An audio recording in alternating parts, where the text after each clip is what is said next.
नमस्कार दोस्तों। आप जानते हैं मानव जीवन में सारी बीमारियां मृत्यु का लघु रूप है, जिसका मूल जड़ पाप में है। पाप सारे रोगों से भी बढ़कर एक बड़ा रोग है, जिससे हर कोई आज ग्रसित है और उसका अंतिम फल मृत्यु है। लेकिन पाप क्या है? परमेश्वर के स्तर से चूक जाना ही पाप है। कई लोग समझते हैं कि चोरी, हत्या, व्यभिचार जैसे अपराधों को ही पाप मानते हैं, लेकिन ये उससे बढ़कर है। परमेश्वर के मापदंड से परे होना या उस तक न पहुंचना ही पाप है, और हम सब किसी न किसी रूप से उसके स्तर से दूर हैं या परे हैं। मन का आनंद खोना पाप का परिणाम है। आशाहीन होना पाप का परिणाम है। चिंता में पड़ना पाप का परिणाम है। जीवन में जितना भी बातों को आप एक नकारात्मक सूची में लिख सकते हैं, सब के सब पाप के प्रतिफल हैं दोस्तों। इन सब में किसी न किसी में से आप गुजरते हैं या गुजर चुके हैं, तो आप उसके प्रभाव में हैं। इसका अंतिम परिणाम इन सब से भयानक होता है। आप इस समय दोस्तों सत्यवचन कार्यक्रम देख रहे हैं। आज के अध्ययन में हम इस जटिलतम समस्या से छुटकारे के बारे में देखेंगे, जो सारी मानव जाति के लिए दिया गया है। परमेश्वर की धार्मिकता ही इस समस्या को दूर कर सकती है। क्या परमेश्वर की धार्मिकता को कभी हम प्राप्त कर सकते हैं या उसे किया जा सकता है प्राप्त? ये हम में से कई लोगों का आज प्रश्न होगा। यदि एक वाक्य में उत्तर की अपेक्षा करते हैं तो मैं आपको उत्तर दूंगा, जी हाँ, परमेश्वर की धार्मिकता को हासिल किया जा सकता है। पर प्रश्न है कैसे? तो चलिए दोस्तों, आज के अध्ययन में हम इस बात को देखते हैं और सीखते हैं कि कैसे हम परमेश्वर की धार्मिकता को अपने जीवन में प्राप्त कर सकते हैं। मित्रों, पद 20 और 21 में बहुत बड़ी खाई है। हम एक प्रकार से रात से दिन में प्रवेश करते हैं। अब पौलुस परमेश्वर के अद्भुत उद्धार की चर्चा करता है। वह विश्वास के द्वारा धर्मी ठहराए जाने की चर्चा करेगा, जो शेष अध्याय में सुव्यक्त किया जाएगा। हम देखेंगे परमेश्वर से धार्मिकता की प्राप्ति। आइए हम पढ़ें रोमियो की पत्री 3 अध्याय उसके 21 पद। लिखा है, परंतु अब व्यवस्था से अलग परमेश्वर की वह धार्मिकता प्रकट हुई है, जिसकी गवाही व्यवस्था और भविष्यद्वक्ता देते हैं। ध्यान दीजिए, वह धार्मिकता। यूनानी भाषा में धार्मिकता में अंग्रेजी का द नहीं लगा है। इसका अर्थ है कि यह परमेश्वर का गुण नहीं है। वह कहता है कि वह अपनी महिमा किसी के साथ नहीं बांटेगा। यह मनुष्य की धार्मिकता भी नहीं है। परमेश्वर यशाया में तो कह ही चुका है कि हमारी धार्मिकता अर्थात हमारे धर्म के काम सब के सब मैले चिथड़ों के समान हैं। यशाया नबी की पुस्तक 64 अध्याय के 6 पद में हम इसे पाते हैं। परमेश्वर गंदे कपड़े एकत्र नहीं करता है। पौलुस किस धार्मिकता की बात करता है? यह वह धार्मिकता है जो परमेश्वर देता है। मसीह हमारी धार्मिकता बन गया है। पहला कुरिन्थियों के पत्र 1 अध्याय के 30 पद में लिखा है, परंतु उसी की ओर से तो मसीह यीशु में हो, जो परमेश्वर की ओर से हमारे लिए ज्ञान ठहरा, अर्थात धर्म और पवित्रता और छुटकारा। और दूसरा कुरिन्थियों के पत्र 5 के 21 में लिखा है, जो पाप से अज्ञात था उसी को उसने हमारे लिए पाप ठहराया, कि हम उसमें होकर परमेश्वर की धार्मिकता बन जाएं। हमारे लिए यह जान लेना अत्यधिक महत्वपूर्ण है कि परमेश्वर ही है जो यह धार्मिकता हमें देता है। यह आपका और मेरा हमारा प्रयास नहीं है, परंतु यह परमेश्वर हमें देता है। वह धार्मिकता जो परमेश्वर चाहता है वह देता भी है। यह वह धार्मिकता है जो व्यवस्था से अलग है। इसका अर्थ यह हुआ कि आप कुछ करके या विधि विधान का पालन करके इसे कमा नहीं सकते। परमेश्वर की व्यवस्था का पालन करके भी नहीं। पहले तो आप यह जान लें कि आप व्यवस्था का पालन नहीं कर सकते। परमेश्वर आपको व्यवस्था के द्वारा उद्धार नहीं दे सकता है, क्योंकि सीधी सी बात है कि आप उसके पालन में खरे नहीं उतर सकते हैं। परमेश्वर सिद्धता से कम कुछ भी स्वीकार नहीं करता है और आप और मैं सिद्ध नहीं हो सकते। इसलिए व्यवस्था द्वारा हमारा उद्धार असंभव है। यशायाह नबी की पुस्तक 53 अध्याय के 6 और 10 पद में लिखा है, हम तो सब के सब भेड़ों के समान भटक गए थे। हम में से हर एक ने अपना अपना मार्ग लिया और यहोवा ने हम सबों के अधर्म का बोझ उसी पर लाद दिया। तो भी यहोवा को यही भाया कि उसे कुचले। उसी ने उसको रोगी कर दिया। जब वह अपना प्राण दोष बलि करे तब वह अपना वंश देखने पाएगा। वह बहुत दिन जीवित रहेगा। उसके हाथ से यहोवा की इच्छा पूरी हो जाएगी। व्यवस्था और भविष्यद्वक्ता दोनों ने इस धार्मिकता की गवाही दी जो परमेश्वर मसीह में उपलब्ध करवाएगा। आइए हम पढ़ें रोमियो की पत्री 3 अध्याय के 22 पद। लिखा है, अर्थात परमेश्वर की वह धार्मिकता जो यीशु मसीह पर विश्वास करने से सब विश्वास करने वालों के लिए है, क्योंकि कुछ भेद नहीं। जब मैं युवा प्रचारक था तब सोचता था कि परमेश्वर के अनुग्रह को बहुत नीचे जाना पड़ेगा कि बड़े पापियों तक पहुंचे, परंतु छोटे पापियों तक पहुंचने के लिए नीचे जाने की आवश्यकता उसे नहीं होगी। परंतु अब मुझे समझ में आ गया है कि परमेश्वर के अनुग्रह को हम सब तक पहुंचने के लिए तल तक नीचे जाना पड़ता है। हम में से हर एक जन मसीह के बिना पूर्ण रूप से भटका हुआ है। या तो आप मसीह में पूर्ण रूप से उद्धार पा चुके हैं या मसीह के बिना पूरी तरह से भटके हुए हैं। हम सबको मसीह की धार्मिकता की आवश्यकता है, इसमें अंतर नहीं है। मसीह की धार्मिकता मसीह में विश्वास के द्वारा हम तक पहुंचती है। पूर्व काल के महापुरुषों ने इस धार्मिकता की उचित परिभाषा दी है। विलियम कनिंघम ने लिखा, व्यवस्था के अधीन परमेश्वर ने मनुष्य से धार्मिकता की आशा की। अनुग्रह के अधीन वह मनुष्य को धार्मिकता प्रदान करता है। परमेश्वर की धार्मिकता वह धार्मिकता है जिसे परमेश्वर की धार्मिकता उसे मांगने पर बाध्य करती है। यह गहरी परिभाषा है परंतु अच्छी है। महापुरुष डॉक्टर चार्ल्स होज ने यह परिभाषा दी, वह धार्मिकता जिसका परमेश्वर करता है वह उसके समक्ष उपलब्ध है और जो उसकी स्वीकृति को पूरा करती है वरन सुरक्षित करती है। डॉक्टर ब्रूस की परिभाषा यह है, वह धार्मिकता जिसकी अनिवार्यता पिता को थी वह पुत्र बना और पवित्र आत्मा उसका विश्वास दिलाता है तथा विश्वास उसे प्राप्त करवाता है। डॉक्टर मूरहेड ने लिखा है, वह सब जिसकी परमेश्वर आज्ञा देता है, मांग करता है, स्वीकृति प्रदान करता है और स्वयं उपलब्ध करवाता है, उन सब का कुल योग है। मेरे विचार में इन महापुरुषों ने धार्मिकता की जो परिभाषा दी है उसके अतिरिक्त और कुछ नहीं कहा जा सकता है। अब यह धार्मिकता जैसा हमने देखा है विश्वास के द्वारा प्राप्त की जाती है, कर्मों से नहीं। आइए हम पढ़ते हैं रोमियो के पत्र 3 अध्याय उसके 23 पद में लिखा है, इसलिए कि सबने पाप किया है और परमेश्वर की महिमा से रहित हैं। मैं इन पदों का स्वतंत्र अनुवाद करता हूं। परमेश्वर की धार्मिकता जो यीशु मसीह में विश्वास के द्वारा सब विश्वास करने वालों के लिए प्राप्त की जाती है, क्योंकि मनुष्य में अंतर नहीं, सबने पाप किया है और परमेश्वर की महिमा अर्थात स्वीकृति से रहित हैं और धार्मिकता कर्मों से नहीं विश्वास के द्वारा है।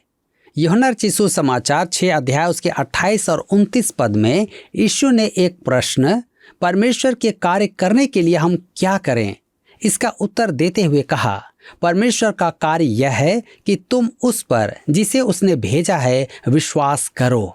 परमेश्वर की यह धार्मिकता प्राप्त करने के बारे में महत्वपूर्ण बात यह नहीं है कि आपके विश्वास में कोई योग्यता है या आपकी श्रद्धा में कोई योग्यता है। विश्वास वास्तव में आपका कर्म नहीं है। महत्वपूर्ण बात तो आपके विश्वास का करता है। स्पर्जन ने इस प्रकार कहा, यह मसीह में आपकी आशा नहीं है जो आपका उद्धारक है, यह मसीह ही है। यह मसीह का आनंद नहीं है जो आपका उद्धारक है, यह मसीह है। यह मसीह में आपका विश्वास भी नहीं जो आपका उद्धारक है, यद्यपि वह साधन है। यह मसीह का लहू और उसका गुण है। मेरे मित्रों, इसे मन मस्तिष्क में अवस्थित कर लेना अत्यधिक महत्वपूर्ण है। यह धार्मिकता वस्त्र स्वरूप है, यह सबके लिए उपलब्ध है, परंतु यह उन सब पर अवतरित होती है जो विश्वास करते हैं, और वह कहता है कि यह सबकी आवश्यकता है क्योंकि सबने पाप किया है और परमेश्वर की महिमा से रहित हैं। इसका अर्थ यह नहीं कि पापियों में अंतर नहीं है। मैं एक घरेलू उदाहरण द्वारा आपको समझाता हूँ। अब मान लीजिए कि हम एक खेल खेलते हैं। हम कन्याकुमारी से श्रीलंका तक कूदेंगे। आप कहेंगे कि यह असंभव है, आज तक कोई भी इतनी लंबी कूद नहीं कूद पाया है। आप में से कुछ लोग मुझसे अधिक लंबा कूद सकते हैं, परंतु श्रीलंका तक नहीं कूद सकते। अब जो सबसे लंबा कूदेगा वह भीग कर फिर तैर कर किनारे आएगा। निश्चय ही एक से अच्छा दूसरा होगा।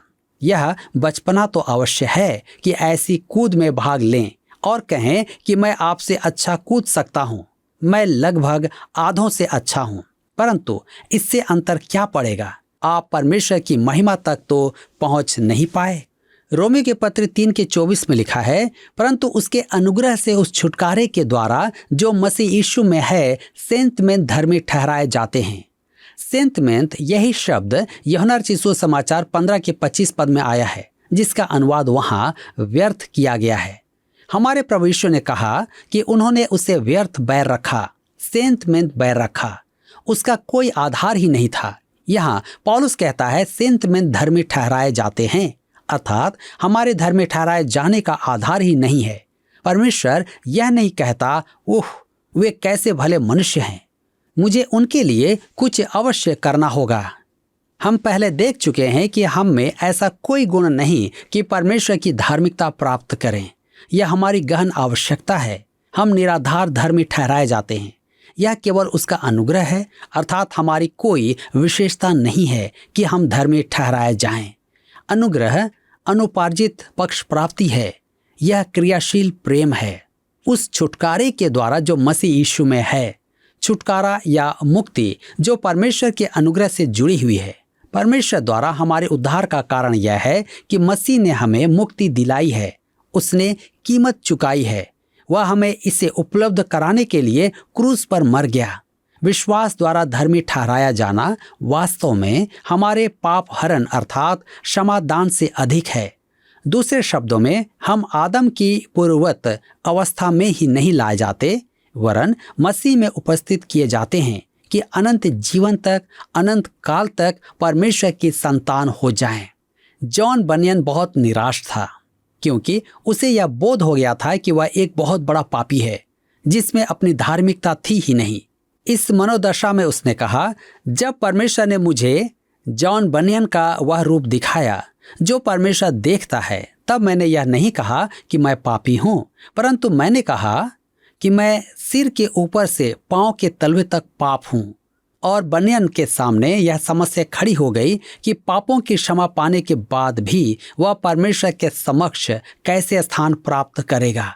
अतः एक रात मक्का के खेतों से गुजरते हुए वह संघर्ष कर ही रहा था कि एक महान पापी प्रेरित पौलुस के वचन उसने स्वयं कहा है कि वह सबसे बड़ा पापी है, उसे स्मरण आए और उसका बोझ हट गया। पौलुस के वचन जो उसे स्मरण आए वे फिलिपियों की पत्री 3:9 पद से थे, और उसमें पाया जाऊं न कि अपने उस धार्मिकता के साथ जो व्यवस्था से है, वरन उस धार्मिकता के साथ जो मसीह पर विश्वास करने के कारण है और परमेश्वर की ओर से विश्वास करने पर मिलती है। पिलग्रिमेज प्रोग्रेस नामक बनियन की पुस्तक को आप पढ़ेंगे, जो हिंदी में मसीही मुसाफिर है, वह वास्तव में बनियन की जीवनी है। उसमें जब यात्री अपने कंधों पर भारी बोझ लिए निराशा के गर्त से होकर चल रहा था, तब वह नहीं जानता था कि वह क्या करे, जब तक कि वह अंत में क्रूस के पास न आ गया और वहां उसका बोझ हट गया और उसने मसीह यीशु को ग्रहण किया। उसके अनुग्रह के द्वारा, परमेश्वर के द्वारा हमारे उद्धार का मार्ग है। यह वह सोता है जहां से परमेश्वर का जीवन जल अनुग्रह के युग में प्रवाहित होता है। अतः परमेश्वर ने जो किया, अपना पुत्र मरने के लिए भेज दिया। उसके द्वारा परमेश्वर अनुग्रह में होकर उद्धार कर पाता है। इफिसियों की पत्री 2 उसके 4 और 5 पद में पौलुस कहता है, परंतु परमेश्वर ने जो दया का धनी है, अपने उस बड़े प्रेम के कारण जिससे उसने हमसे प्रेम किया, जब हम अपराधों के कारण मरे हुए थे तो हमें मसीह के साथ जिलाया। अर्थात अनुग्रह ही से तुम्हारा उद्धार हुआ है। इसी अनुग्रह के विषय में डॉक्टर न्यूवेल कहते हैं, परमेश्वर का अनुग्रह अनंत प्रेम है जो अनंत साधन, मसीह के बलिदान द्वारा कार्य करता है और अनंत स्वतंत्रता है, अब व्यवस्था के अस्थायी प्रतिबंधों के द्वारा बाध्य नहीं है। आज पवित्र परमेश्वर स्वतंत्र है कि नीचे आकर आपकी आवश्यकताओं की पूर्ति करे। यह जानना कैसी अद्भुत बात है कि पवित्र परमेश्वर मसीह में विश्वास करने वालों का उद्धार करने के लिए स्वतंत्र है।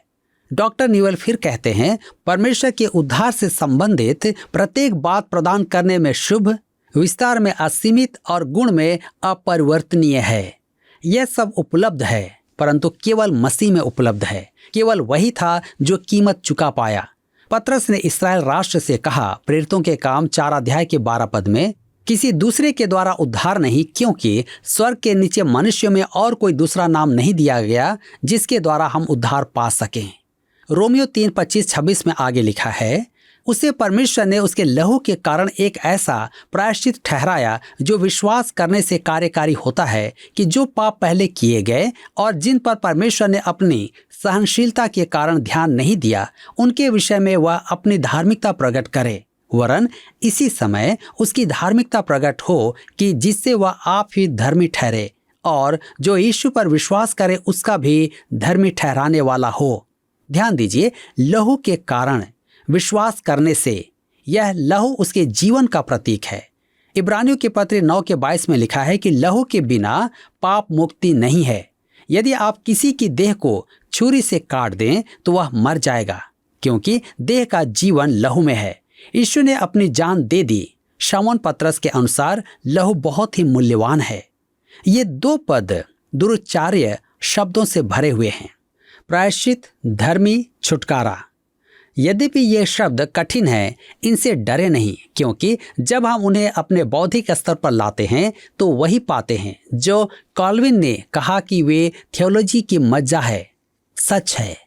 कॉल्विन ने यह भी लिखा है, संभवतः संपूर्ण बाइबल में एक भी अंश ऐसा नहीं है जो इससे अधिक गहराई से मसीह में परमेश्वर की धार्मिकता को व्यक्त करे। परमेश्वर ने ठहराया। परमेश्वर अकेला ही धार्मिकता का सृजनहार है और आज एकमात्र वही है जो उद्धार दिला सकता है। आप और मैं उद्धार नहीं दिला सकते, कलीसिया उद्धार नहीं दिला सकती। कुरिन्थियों की कलीसिया को पौलुस ने लिखा 2 कुरिन्थियों के पत्र 5:18 पद में, ये सब बातें परमेश्वर की ओर से हैं, जिसने मसीह के द्वारा अपने साथ हमारा मेल मिलाप कर लिया और मेल मिलाप की सेवा हमें सौंप दी है। उसने यह किया, अब वह हमें मेल मिलाप की सेवा सौंपता है। अतः पवित्र परमेश्वर आपसे और मुझसे जो कहता है कि हम करें, वह यह है कि उससे मेल कर लें।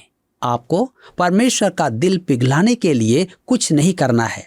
मेरा एक प्रचारक मित्र है जिसने वर्षों प्रचार किया है और वह श्रोताओं को रुलाना पसंद करता है। मैंने उससे पूछा, परमेश्वर का दिल पिघलाने के लिए आपको कितने आंसू बहाने की आवश्यकता पड़ती है? उसने कहा, उह, ठट्ठा ना कीजिए। मैंने कहा, मैं ठट्ठा नहीं कर रहा हूँ, ठट्ठा तो आप कर रहे हैं जो कहते हैं कि परमेश्वर का दिल पिघलाने के लिए वेदी पर आंसू बहाने की आवश्यकता है। मेरे मित्रों, परमेश्वर का दिल तो पिघल चुका है। अब आपको केवल उसके पास आना है। वह आपसे मेल कर चुका है। वह कहता है, तू परमेश्वर से मेल कर। मसीह दिया गया है, अर्थात वह ऊंचे पर उठाया जा चुका है। प्रायश्चित ठहराया 2000 वर्ष पूर्व मसीह की ओर संकेत करता है, जब मसीह उद्धारक स्वरूप ऊंचा उठाया गया था। आपको स्मरण होगा कि मंदिर का पर्दा दया आसन को ढांके हुए था, परंतु आज मसीह हमारा दया आसन है। दया आसन के बारे में इब्रानियों का लेखक कहता है कि उसके ऊपर महिमामय करूब छाया किए हुए थे। देखिए इब्रानियों के पत्र 9 अध्याय के 5 पद में, धर्मशास्त्र की मूल भाषा यूनानी का जो शब्द दया आसन के लिए काम में लिया गया है, वही शब्द यहाँ प्रायश्चित के लिए काम में आया है। इसका अर्थ यह हुआ कि मसीह हमारा प्रायश्चित अर्थात दया आसन है। आपको स्मरण होगा कि लूका के सुसमाचार वृत्तांत में कर लेने वाला पुकार रहा था। लूका के सुसमाचार 18 अध्याय के 13 पद में, परंतु चुंगी लेने वाले ने दूर खड़े होकर स्वर्ग की ओर आंखें उठाना भी न चाहा, वरन अपनी छाती पीट पीट कर कहा, हे परमेश्वर, मुझ पापी पर दया कर। उस समय यदि कोई यहूदी कर वसूल करने का ठेका ले लेता था तो वह मंदिर और उसमें उपस्थित दया आसन से दूर हो जाता था। पौलुस कहता है कि अब दया आसन प्रकट है। परमेश्वर ने मसीह को प्रायश्चित ठहराया जो उसके लहू में विश्वास करने से है। यह जानना एक अद्भुत सौभाग्य है कि आज हमारे पास ऐसा अद्भुत परमेश्वर है जिसने बड़े आनंद और संतोष और हर्ष के साथ संसार के लिए दया आसन उपलब्ध कराया है। परमेश्वर अरुचि से आपका उद्धार नहीं करता है। यदि आप आएं तो यह आपको संपूर्ण मन से और बहुतायत से उद्धार प्रदान करता है। कुछ लोग मुझसे कहते हैं कि उद्धार पाने के बाद भी मुझे कुछ बातों की खोज करना है, प्रार्थना करना है और प्रतीक्षा करना है। मेरे मित्रों, मसीह को ग्रहण करके सब कुछ मिल गया। देखिए इफिसियों के पत्र 1:3 में, उफ, वह कैसा भला था। उसने कुछ भी तो नहीं रोक रखा। वह कहता है वह आपको स्वीकार करेगा। यूहन्ना रचित सुसमाचार 6:37 में यीशु ने कहा, जो कुछ पिता मुझे देता है वह सब मेरे पास आएगा और जो कोई मेरे पास आएगा उसे मैं कभी न निकालूंगा। सच तो यह है कि आप और मैं पवित्र परमेश्वर से अलग थे, परंतु अब मसीह के लहू के द्वारा हमारे लिए परमेश्वर तक पहुंचने का मार्ग तैयार किया जा चुका है। लिखा है, जो पाप पहले किए थे उनके विषय में वह अपनी धार्मिकता प्रकट करे। ये उसके पापों के उल्लेख हैं जो मसीह के क्रूस से पहले थे। आपको स्मरण होगा कि पुराने नियम में वे मेमने की बलि चढ़ाते थे। आज आराधना में हम मेमने की बलि नहीं चढ़ाते हैं। आज ऐसा करना पाप है, परंतु मसीह के आगमन से पूर्व यह एक अनिवार्यता थी, व्यवस्था की अनिवार्यता थी। यह मेमना मसीह का प्रतीक था। पुराने नियम में भी वे विश्वास नहीं करते थे कि मेमना पाप मोचन करेगा। यदि आप हाबिल के समकालीन होते और तब उसने भेड़ की बलि दी थी, तब उससे पूछते, हाबिल, क्या इससे हमारा पाप मोचन होगा? तो वह कहता, नहीं। इस पर आप उससे पूछते, फिर तुम यह क्यों करते हो? वह कहता, परमेश्वर ने इसकी आज्ञा दी है। इब्रानियों के पत्र 11:4 में हमें कहा गया है, विश्वास ही से हाबिल ने कैन से उत्तम बलिदान परमेश्वर के लिए चढ़ाया। दूसरे शब्दों में उसे ऐसा करने का प्रकाशन प्राप्त हुआ था, क्योंकि रोमियो के पत्र 11:17 में लिखा है, अतः विश्वास सुनने से और सुनना मसीह के वचन से होता है। हाबिल द्वारा विश्वास की यह बलि तब ही संभव थी जब परमेश्वर उससे कहता और परमेश्वर ने उससे कहा था। आप संभवतः हाबिल से पूछते, तुम्हारे विचार में परमेश्वर के मन में क्या विशेष बात है? और मेरे विचार में वह कहता, परमेश्वर ने मेरी माता से कहा था कि एक उद्धारकर्ता आने वाला है। हम उसके आगमन का समय तो नहीं जानते, परंतु जब तक वह ना आए हमें यह करना है, क्योंकि हमें विश्वास से ही निकट आना है। अतः जो पाप पहले किए गए थे, अर्थात मसीह की मृत्यु तक, तब तक परमेश्वर योग्यता के अनुसार उद्धार प्रदान कर रहा था। परमेश्वर ने अब्राहम को उसके बलिदान के कारण उद्धार नहीं दिया था। परमेश्वर ने उनमें से किसी को भी बलि के आधार पर उद्धार प्रदान नहीं किया था। बलिदान तो केवल मसीह की ओर संकेत करता था। मसीह ने आकर पूर्व काल के सब धर्मियों के पापों और उत्तर काल के सब विश्वासियों के पापों को हर लिया। अपनी धार्मिकता प्रकट करो, वरन इसी समय उसकी धार्मिकता प्रकट हो कि जिससे वह आप ही धर्मी ठहरे और जो यीशु पर विश्वास करे उसका भी धर्मी ठहराने वाला हो। क्रूस की इस ओर हम बलि नहीं चढ़ाते हैं, हमें केवल मसीह में और उसके लहू में विश्वास करना है। जी हाँ, आज क्या आप मसीह यीशु में विश्वास करते हैं? पिछले प्रश्न का उत्तर है ए, स्वभाव से। एक मनुष्य 4 प्रकार से पापी है, कर्मों द्वारा, आरोप द्वारा, संपदा द्वारा और चौथा है स्वभाव से। आज का प्रश्न है, मसीह पर विश्वास करने के द्वारा हमें खाली स्थान प्राप्त होती है। ए, उद्धार, बी, भले कार्य, सी, धार्मिकता, डी, स्वर्ग।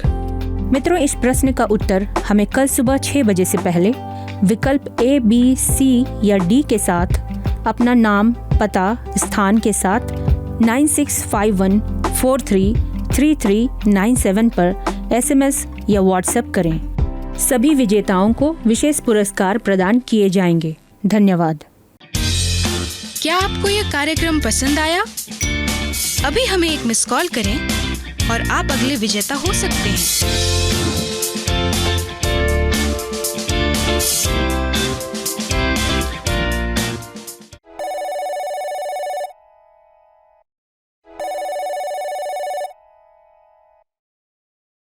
प्रिय मित्रों, परमेश्वर ने अपने उत्तम प्रबंध को हमारे लिए कर दिया है।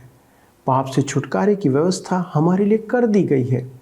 क्या आपका मन परमेश्वर के दंड से छुटकारा पाने के लिए अभिलाषा करता है? चाहे आप कोई भी क्यों ना हो, आपके भीतर का मनुष्य एक आनंद की लालसा सदैव करता रहता है, जिसे मैं और आप किसी भी कार्य के द्वारा प्राप्त नहीं कर सकते। दोस्तों, यीशु ने आपके लिए और मेरे लिए पाप के दंड को उठा लिया है, या कहें कि उसे वो चुका है। जब हम उसके इस बलिदान पर विश्वास करके सारे पापों को छोड़ देते हैं तो परमेश्वर हमारे ऊपर दया प्रकट करता है। चाहे हमारे पाप कैसे भी क्यों ना हो, कितने भी भयानक क्यों ना हो, वो उसे क्षमा करने के लिए तैयार है। दोस्तों, हम जन्म से मसीही या क्रिश्चियन हो सकते हैं, पर यह बात हमारे पाप से छुटकारे को सुनिश्चित नहीं करती है। कोई भी कार्य और धर्म हमें परमेश्वर से मेल नहीं करा सकता। सिर्फ परमेश्वर की धार्मिकता ही हमें परमेश्वर से मेल करा सकती है, जो उसने यीशु को ग्रहण करने के द्वारा ही प्रदान किया जाता है या प्राप्त किया जा सकता है, जिसे हम उसके कार्य पर विश्वास करने के द्वारा प्राप्त कर सकते हैं। दोस्तों, इनाम तब तक इनाम नहीं है जब तक आप उसे ग्रहण नहीं कर लेते। पापों से उद्धार या मोक्ष आपके लिए प्रबंध कर दिया गया है, लेकिन ये उद्धार या मोक्ष आपके लिए तब तक पूरा नहीं होता जब तक आप यीशु को ग्रहण नहीं करते। यदि आप विश्वास से उसके सामने आज आते हैं तो परमेश्वर संपूर्ण हृदय से आपको स्वीकार करने के लिए तैयार है कि वह आपको अनंत जीवन का भागी बनाए। अनंत जीवन अर्थात वो जीवन जो सदा काल का जीवन है, जो परमेश्वर के साथ का जीवन है। आइए दोस्तों, इस संबंध में हम प्रार्थना करें कि ये वचन जो हमारे जीवन में काम कर सके, ये वचन हमारे जीवन में उस रीति से लाभान्वित हो कि हम अपने पापों की क्षमा प्राप्त कर अनंत जीवन में प्रवेश करें। दोस्तों, यदि आपको आज का कार्यक्रम पसंद आया तो कृपया आप हमें एक मिस कॉल दें, और यदि आप हमसे वार्तालाप करना चाहते हैं, किसी विषय में और अधिक जानकारी चाहते हैं, तो आप हमें फ़ोन या SMS के द्वारा से संपर्क करें। अगले प्रसारण में इस अध्ययन को आगे बढ़ाते हुए आपके सामने फिर हाजिर होंगे। तब तक परमेश्वर के अनुग्रह में बने रहें। धन्यवाद।